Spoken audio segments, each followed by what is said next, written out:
নমস্কার, নিউজ 18 বাংলায় আপনাদের সাথে আমি প্রিয়াঙ্কা। এবার বদলা, ইসরায়েলের হামলার বদলা।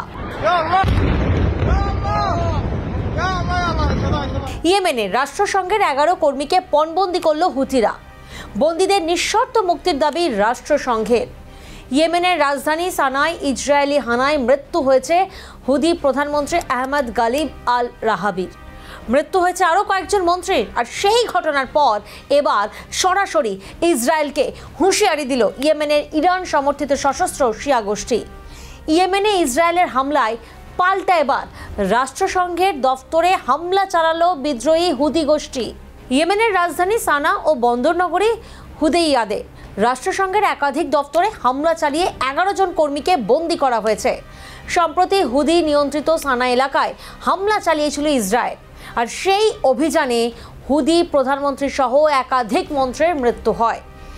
এই ঘটনার পরই এবার পাল্টা প্রতিশোধের পথে হাঁটল হুদি গোষ্ঠীর অভিযোগ কি? রাষ্ট্রসংঘের যেসব কর্মীরা সেদিনের হামলার সময় ইসরায়েলকে সাহায্য করেছিল শুধুমাত্র তাঁদেরই আটক করা হয়েছে। তবে দপ্তরে হামলার উদ্বেগ প্রকাশ করেছেন রাষ্ট্রসংঘের মহাসচিব আন্তোনিও গুতেরেস। তিনি কি বলছেন? তিনি বলছেন, রাষ্ট্রসংঘের খাদ্য, স্বাস্থ্য ও শিশুদের নিরাপত্তা সংক্রান্ত দপ্তরে জোর করে প্রবেশ করে হুদি বিদ্রোহীরা। দপ্তরে ভাঙচুর চালিয়েছে তারা, প্রচুর ক্ষয়ক্ষতি করা হয়েছে। ইয়েমেনে নিযুক্ত রাষ্ট্রসংঘের বিশেষ দূত হ্যান্স গ্র্যান্ডবার্গ বলেন, যা ঘটেছে তা ভয়াবহ। আমরা চাই আমাদের সেসব কর্মীদের বন্দী করা হয়েছে তাদের নিঃশর্ত মুক্তি দেওয়া হোক। উল্লেখ্য, গত সপ্তাহে হুদি নিয়ন্ত্রণাধীন সানায় বিমান হামলা চালিয়েছিল ইসরায়েল সেনা। সেই হামলায় মৃত্যু হয় সানার হুদি প্রধানমন্ত্রী আল রাহাবি। এছাড়াও সেদিন মৃত্যু হয় একাধিক মন্ত্রীর।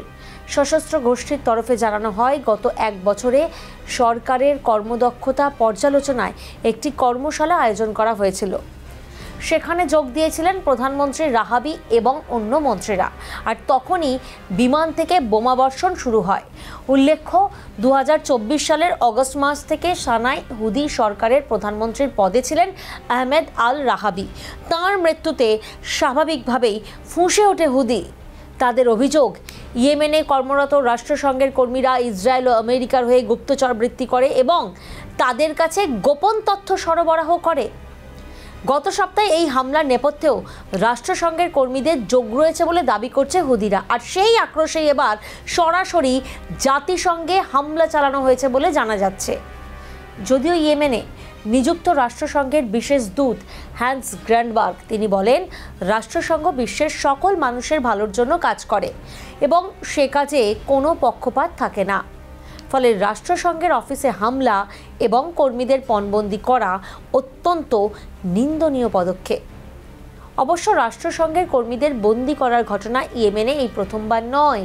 এর আগেও আমরা দেখেছি হুদি গোষ্ঠী রাষ্ট্রসংঘের 23 জনকে বন্দি করেছিল, আর যার মধ্যে একজনের মৃত্যু হয়। অর্থাৎ এবার কি বদলার পথে হাঁটা হচ্ছে? সেদিকেই নজর রয়েছে গোটা বিশ্বের।